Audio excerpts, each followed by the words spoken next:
What's going on, guys? Welcome to the J-Max Fitness Podcast. I'm your host, Jason Maxwell. I'm joined here today with Mike Zhang. Mike is a North American Muay Thai champion. He's also a national open class silver medalist and trains with UFC fighters. In this episode, you're going to learn Mike's breakthrough three-phase system that he uses on himself, clients, and professional fighters to get a lean physique without ever having to do long and boring cardio. And this method can be done at home with your own body weight and zero equipment. Mike, welcome to the show. Thanks, Jason. Thanks for having me. Yeah, no problem, Mike. So let's go with the elephant in the room right here. You are a professional fighter, and not just a professional fighter, you are a champion. How did you get into fighting? Well, actually, Jason, I'm a amateur champion, so I don't consider myself technically professional. Okay, well, to me, you're a professional. The difference would be that I've never actually been paid, but I have fought on, pretty high amateur level. Mm-hmm. I just never received any payment for them. Okay. Well, I'm glad you cleared that up for everyone. But how'd you get into fighting regardless? When I was younger, in high school, I tried out for the basketball team. I got cut. I tried out playing soccer. No, I wasn't good at that. I tried playing volleyball. It didn't really work out for me either. So, I figured, what sport can I do? So I tried boxing. And that was a really sport that I was really good at. I sucked at everything else, but just boxing came really natural for me. So that's kind of how it happened. Okay. And then how old were you at the time when you started? I started when I was about 14, 15. Around there. Yeah. And then, so what was going on? You were like, okay, I suck at every other sport. And then you started going to boxing. How did that really click for you? What was like the moment that you decided, boxing's my sport? Well, funny story actually. So when I was in high school, typical story, sometimes you lack confidence and you kind of going through an awkward stage in high school. And I remember being unathletic. There was this one particular guy in my high school who was a hockey player, but he was also doing a little bit of boxing on the side. And everybody kind of looked at him like, wow, this guy, like he's like, everybody wanted to be his friend and he was pretty cool. So I was like, why can't I do that? So that's kind of like originally why I got into boxing at such a young age, because I wanted to be like the cool guy, right? The fighter. That's funny. So when you're in high school, did you ever get in like a fight, like at school or anything? Were you ever like a kid that got into fights? Not really. I was pretty unathletic. There was one instance where I guess we had a mutual agreement where I was, kind of annoying somebody. And I don't know what I was thinking because I was unathletic at this point. I had no idea what I was doing. So I, being kind of silly, I said, sure, let's do it. And, this guy was a basketball player, athletic. He knew what he was doing, right? Mm-hmm. So it was the most one-sided fight ever, right? So I for was him. like, yeah, it was not even close, right? And I remember laying there on the ground saying to myself, like, man, I can't, like, I gotta go, like, learn how to defend myself, right? So I did it, and yeah. That's funny because that's reminds me of my story. So a lot of people don't know, but I used to train Brazilian Jiu-Jitsu. I used to do judo, and I used to do Muay Thai. And when I was in high school, I grew up in such a small town that the gym that I used to work out at was in this curling club. So we're in Canada, so we're talking like curling, where you have the curling rocks and you're on ice, that whole Canadian sport. But one of the rooms on the side of the curling club, they turned into a gym, and there was like all this gym equipment. So I went there, and then next to that room was a room that had squash equipment, so people would go play squash. But after school every day, I would go work out, and then there'd be a group of kids that would like basically wrestle or whatever kids do in that squat rack. And one of the kids came up to me one day and he was like, hey, you want to wrestle? And I was like starting to work out, so I felt like pretty strong, and I knew I was going to be stronger than him. I was like, yeah, sure, no problem. So I went and I wrestled him, and he got me in this guillotine. And I had never watched MMA or anything like that. I had no idea what was going on. And he had me in the guillotine, and I was just like trying to get out. And then the next thing I knew, I was like dreaming, and all I could see was like complete black, and everything was black, but it was like a pavement, and it was all wet pavement. And then there was this super shiny 18-wheeler transport truck that drove by me, and it was like perfectly chromed up and looked beautiful, and you could see the reflection in the water on the wet pavement. And then this whole time in my ears, all I could hear was this sound, and it was like the most annoying sound. And the sound was, I don't know if you've ever done this, but you take a CD-ROM for like a computer game or a computer program, and you put it in your CD player, and you press play to hear what it sounds like, and then it's like that kind of sound. That was the sound that was in my ears. And then I woke up, and it turned out the guy got me in the guillotine, and I passed out. And he was like, "Why didn't you tap?" And I was like, "What's tapping?" And he was like, "You got to like tap on me and tell me to stop." And I was like, "Oh shit. Well, I better learn how to do some of this, because I got my ass whooped by a kid that I thought was weaker than me, and that I thought I should have won." But then I went into Brazilian Jiu-Jitsu to start out. But you went into boxing, but then you transitioned into kickboxing. How did you transition into that? What's the story behind that? Yeah, I thought, I just saw it on TV and I realized that I wanted to learn more weapons. I did Muay Thai, which means you can use your fists, your elbows, your knees, and your kicks also. The 8 limbs.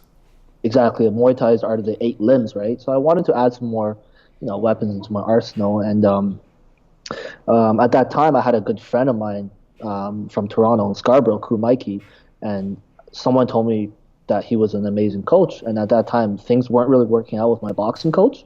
Mm-hmm. So it just panned out, and I just went to the gym, and you fall in love with the sport. You really enjoy it. You really enjoy the atmosphere, and then I just kept on doing it. That's cool. The beauty of Muay Thai is when you first learn how to kick properly, and that sound when you hit a pad properly is just an amazing feeling, eh? Absolutely, yeah. It's a great feeling. Yeah. And then you started getting in organized fights and fighting there, and you fought with no headgear, right? Correct. Yeah, which is ballsy. I don't even think I would do that, but maybe I'm not as ballsy as you. But anyway, you sent me a video of you knocking out a guy with a head kick. Can you tell the story about that fight? Yeah. It's funny, that fight actually gets me quite a bit of attention. Even like it's been 5 years, right? And people still come up to me and ask me about it. It was back in 2011. I just won my North American TBA tournament title, and so I was on a pretty good roll. I was consistently training, always fighting. So when you're in that role of always fighting, always training, you tend to be a little bit sharper than somebody who's been maybe fighting for, let's say, three couple of weeks or a couple of months.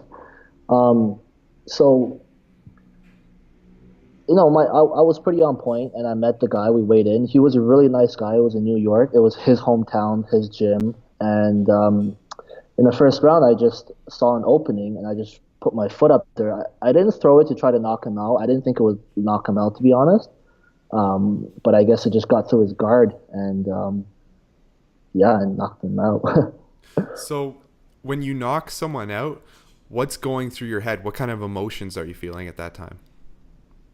To be honest, I didn't know what happened. The thought in my mind is I had a combo, right? It was a jab, high kick, cross. So I threw the jab, high kick, and then he went down. And I was still about to throw the cross, but he wasn't there anymore, right?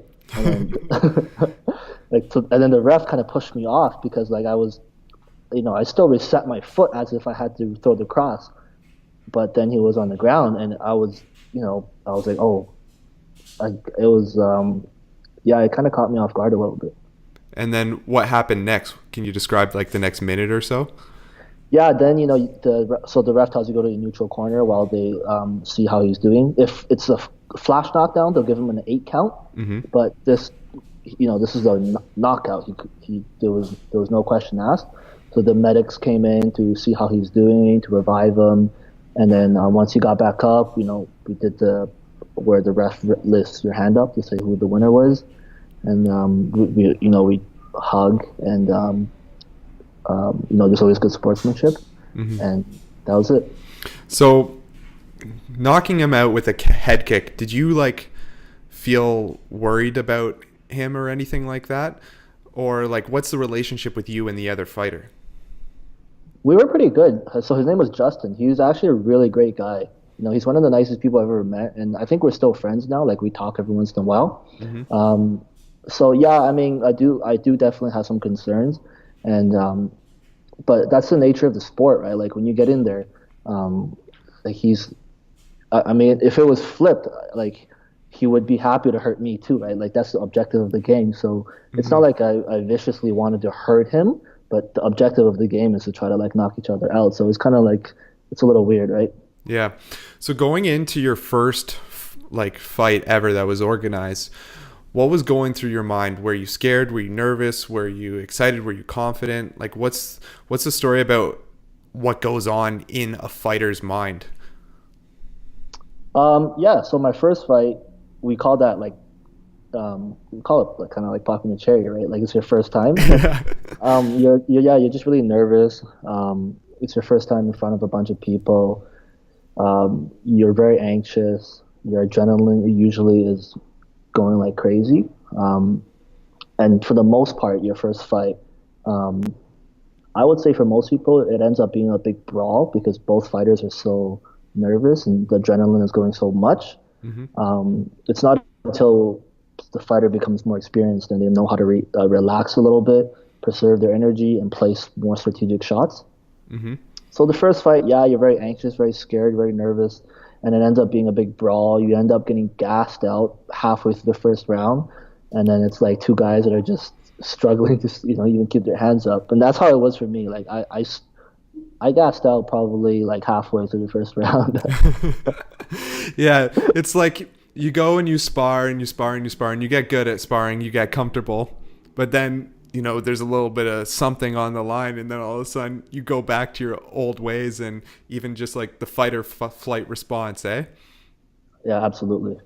So that head kick, was that your most memorable fight or your most memorable win, or do you have another one? My most memorable win was probably when I won my belt. But that was definitely something out of the ordinary. I mean, it was pretty spectacular when I look back at it. Yeah, can you tell the story about that? The North American my title. Yeah, when you won the belt. Yeah, I mean that's just a really good experience, right? We travel as a team. It's the unofficial Team Canada. Basically, all the Toronto gyms or the Ontario gyms get together, and we take like a bus, right? And this tournament is in Iowa in the States, so central states. And like you go through the whole process, right? Like you get there, you got to cut weight because fighting you have certain weight classes you got to make. So like the drive there, everybody's trying to cut weight, right? So it's just like a bunch of really dehydrated, not very happy bunch of people. And are you peeing all the time too?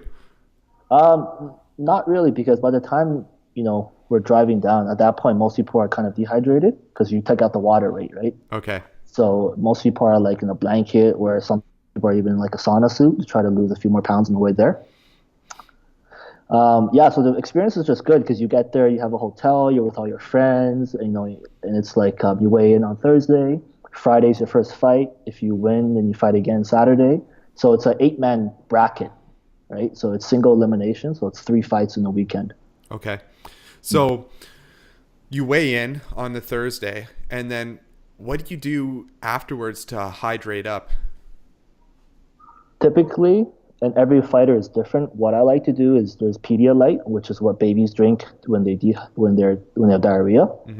I like to drink that because it has a lot of electrolytes. I also like to drink coconut water, and also just drink regular water. Typically, you should drink very slowly right after you weigh in because your body is so depleted. Um, I usually do like little caps with the bottle, and I drink it like maybe 3 or 4 caps every half hour, and then I slowly rehydrate like that. Okay, so now you're hydrated up, and then you win your first fight, which means you're fighting the next day. You win that fight, and that also means you're fighting the day after that, right? So I'm sure that last fight there was a lot of stuff on the line. what was going through your mind like before that fight and then during that fight? And can you describe like briefly how you won that fight and then the feeling of winning? Yeah, so at that point in my life, training was really all I was doing. I was still in school at York, and it was the summer, so I pretty much trained 2 times a day, close to 3 to 4 hours, I'd say, consistently every single day. Mm-hmm. So I was in shape, right? And I had really one goal, pretty much, was to win this fight. And my bracket was, I think, 5 people. So the way it pans out is the most experienced guy fights the least experienced guy, right? So theoretically, the last fight should be the best. Mm-hmm. And sometimes a guy will get a bye. So I think I ended up getting a bye. So that weekend I only fought 2 times. Okay. But in the championship fight, I mean, like for a fighter, I mean, I knew that I trained really hard. So when I went in, and the video's online, I mean, I can confidently say I beat this guy by a mile, right? Like I was very prepared, right? And I wanted the belt, and I knew I was gonna win. So I went out there and I just grabbed it. That's crazy. So how did you win that fight? Was it went to a decision or did you knock him out? It was a decision. I gave him an 8 count. I think once in the second round. But he got up? He got back up, yeah. Okay. And then what was going through your mind when you won that belt? I'm sure it was pretty special. Yeah, it was a really good moment. It was, a big accomplishment for me, especially like, a lot of people in fighting, they kind of come from like a troubled background where they fight all the time, and they're like, I don't want to say like the bully, but like they're pretty athletic, like they can fight. Mm-hmm. For me, it was the opposite, right? Like I was the guy that couldn't fight, and then so when I won the belt and people started calling me like a champ and stuff, it kind of changed how I carried myself and how like I interacted with people. Mm-hmm. So it was just a weird feeling. Like I remember I told you like the reason why I wanted to learn how to fight at the very, very, very beginning was because I wanted to be like this guy that everybody was like, oh, he's like the cool guy. Everybody wants to be like him. Mm-hmm. And, I mean, it sounds corny, but I did it, right? Like now at my gym, people call me the champ. I got my photo up on the wall. Like, I just carry myself a little bit differently. Right? Man, so instead of calling you Mike Zhang, I should just call you the champ from now on. No. So now you're into fitness, though. That's why I brought you on the show. How did you transition from fighting into fitness? So when I was in school, I actually was a personal trainer on the side to make make some money, right? This was at York? Yeah. Were you taking engineering there? I did a joint program, yeah. So I did engineering. I did Seneca, York, and then UFT. Oh, you did pretty much all of them. Yeah. Except for Ryerson, where I went. Yeah. Yeah, so you were saying how you transitioned into fitness from fighting. Yeah, so funny. I've always been a personal trainer, right? So when I was still living at home in the summer while going to school, one day I dropped off my resume at a gym, and pure fluke, right? Like the boxing coach there quit that day, and I went in and I gave my resume. Like I don't know if things happen for a reason, but like it was literally the manager called me, and he was like, did you know the guy quit today? And I said, I had no idea. I just popped in, dropped off my resume, and I got the job that night. Wow. So right, it was crazy.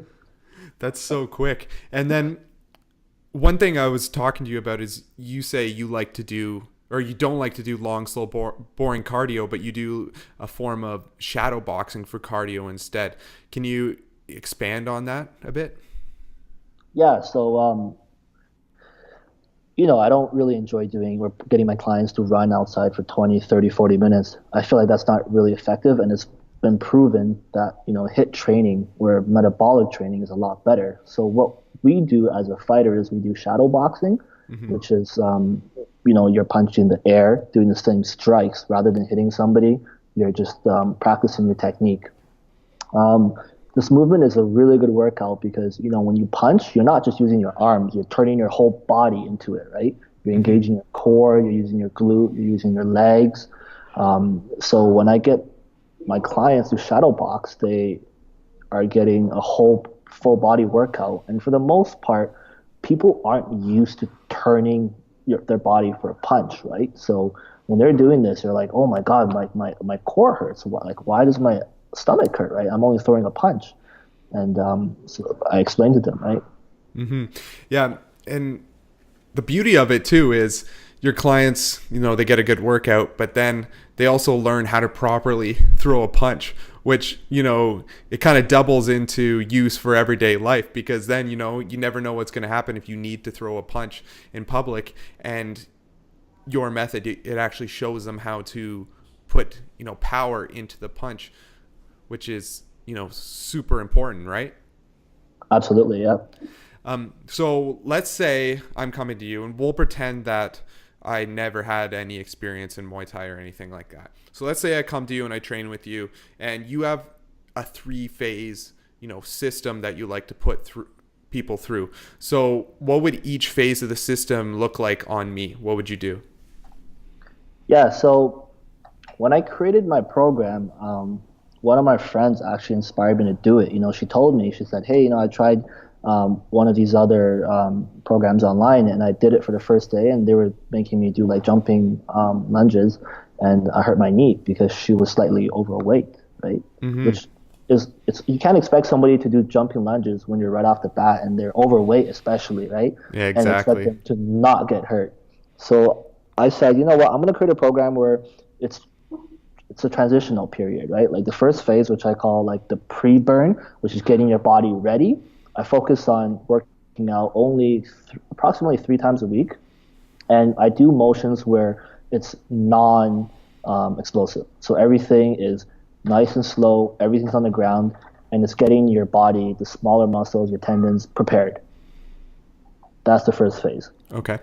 Then the second phase, we start incorporating a little bit more of the shadow boxing, a little bit more advanced techniques, and that really just takes your body to the next level. And then the third stage is where I incorporate pretty much the full fighter bodyweight program, is where they're doing jumping jacks, jumping sprawls, burpees, ups and downs, and that's where the majority of people see the biggest fat loss and muscle building, which is in that phase.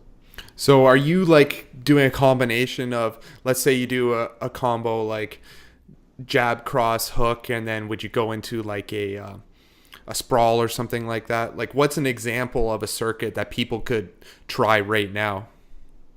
Yeah, that's exactly right, Jason. That's exactly what I do. So I get them to incorporate the shadow boxing. So I'll get them to do like a 1-2 hook cross. Then I'll get them to drop down and perform a sprawl, or even drop down, do a push-up, and get back up. So I incorporate the shadow boxing into the bodyweight workout. Okay, so what would that what would that look like in terms of sets and reps? So we typically do 3 circuits per day, per workout day, and the customer would, or the client would do about 3 to 4, I call them rounds of each circuit. So let's say the first circuit is a 1-2-1-2 sprawl. They'll do that for 12 times, and then they'll move on to the next one, which could be 10 push-ups. They'll repeat that 8 times.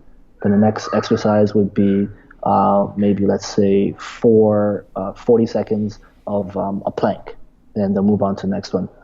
Okay.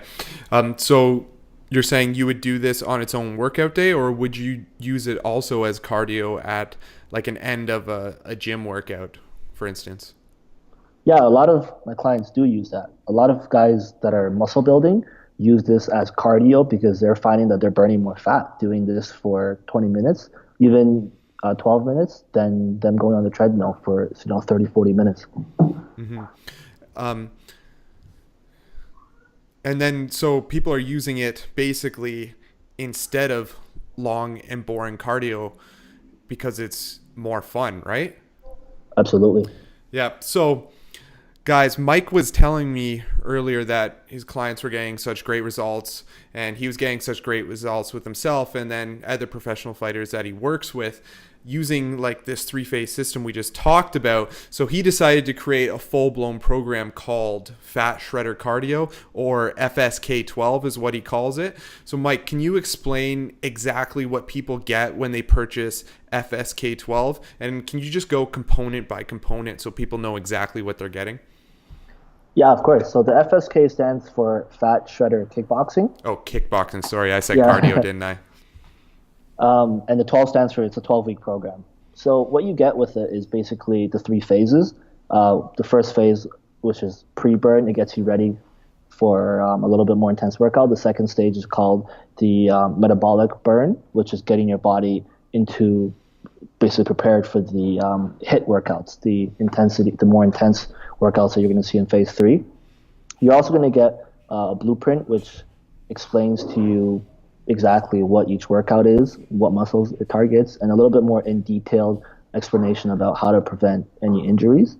So we'll tell you, let's say you're doing a 1-2, make sure you're not extending your punch too far, so you hyperextend your elbow, or when you're doing a squat, make sure to keep your back neutral. So this way our clients are able to safely work out. Mm-hmm. I also give them a book, which is the Introduction to Fitness. So I give them a very basic level, a very quick introduction to energy systems, how your body works out, like why do you need to eat protein after you work out, what happens to your muscles, why do you get sore, things like why it's important to get a good night rest, just, some very, very basic things that the customer can take right away and improve their lives. I also give them the coaching videos, which I demonstrate how to perform every single technique. So anything that's in the program, if you're unsure about, you have access to it all online. All the videos are shot in HD, so you can see exactly what you have to do, so you don't have any confusions or any mistakes. I was looking at that this morning, actually, and there's got to be 100 videos in there. Yeah, over 100 videos. Absolutely, yeah. So I try to make it so the person is there's no chance of them making any mistakes. I don't want to see anybody getting injured. Mm-hmm. I also give them a couple of bonuses. So the first one is the mobility, stretching, and recovery plan. So, recovery is something that a lot of people overlook, but I really stress the importance of it because I understand how important it is in terms of your longevity. So I teach them about foam rolling, about stretching, your IT bands, how to stretch your hip flexors. If you sit a lot and you're feeling a little bit of tension in your lower back, what causes that? I talk about like the anterior pelvic tilt, why that's not good for you if you sit all day, maybe, and I tell them what they can do if they're at the office. I also teach them about just a little bit about nutrition for recovery. So I tell them to eat, your proper vegetables, protein.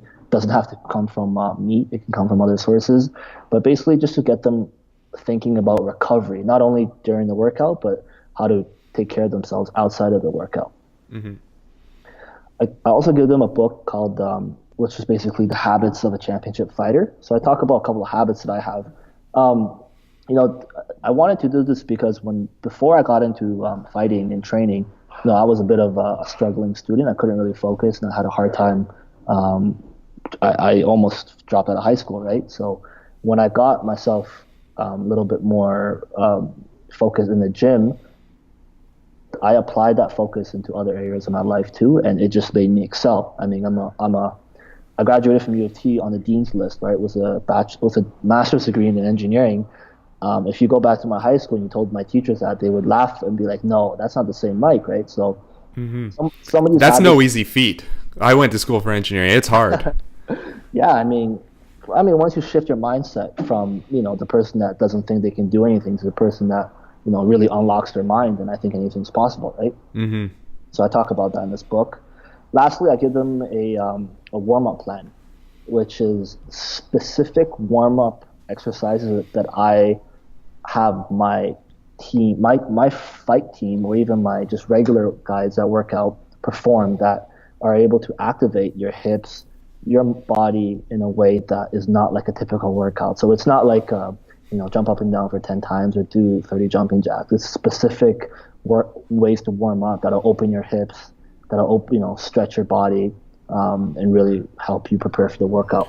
Yeah, that's actually hugely important too, because whenever I do a lower body day, I make sure to open up my hips like crazy, because then I can get that range of motion. And if you're going to be punching and kicking, you want to open up your range of motion so you don't get injured, because if you get injured, then you have time off and then you lose your gains. But if you don't have time off because you put in the correct warm up, well, then you can keep making gains, keep making gains, and keep making gains. So it's super important.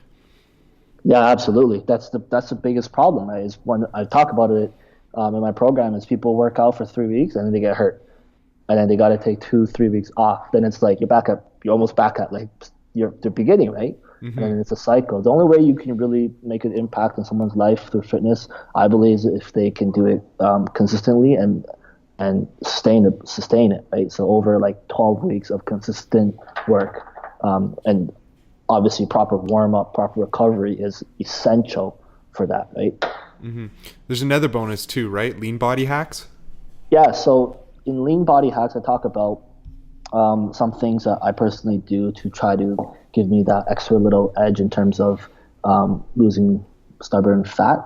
So as a fighter, we have weight classes to make. So there's certain little tricks that we know what we can do to manipulate our bodies.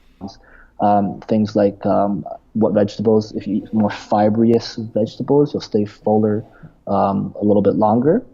Some spices that we can eat that'll help burn fat, like if you eat cayenne pepper, it's going to stimulate your internal body heat a little bit. So things like that. Okay. So what this means is if you buy Mike Zhang's FSK 12, you're going to get the 12-week FSK method blueprint, which is a $137 value. You're going to get the introduction to fitness, which is a $97 value. You get the coaching videos, which are a $197 value. Exercise guide, which is $97 value, and plus you get the 4 bonuses. So you get the recovery, mobility, stretching plan, that's a $67 value. You get the 33 habits and beliefs of the champion fighter and how to apply them to your life, which is a $19 value. You get the FSK warm-up plan, which is a $67 value, and you get lean body hacks, which is a $97 value. All that total is a $778 value. So guys who are listening to this, let me ask you this. If all this did was give you the body of your dreams, would it be worth it? If all this did was make you feel confident taking your shirt off at the beach or at a pool party, would it be worth it? If all this did was allow you to never have to do long, slow, boring cardio again, would it be worth it? Now, Mike isn't going to charge you $778 for that. In fact, the total cost of the entire FSK 12 system plus the bonuses is on sale right now for just under $20.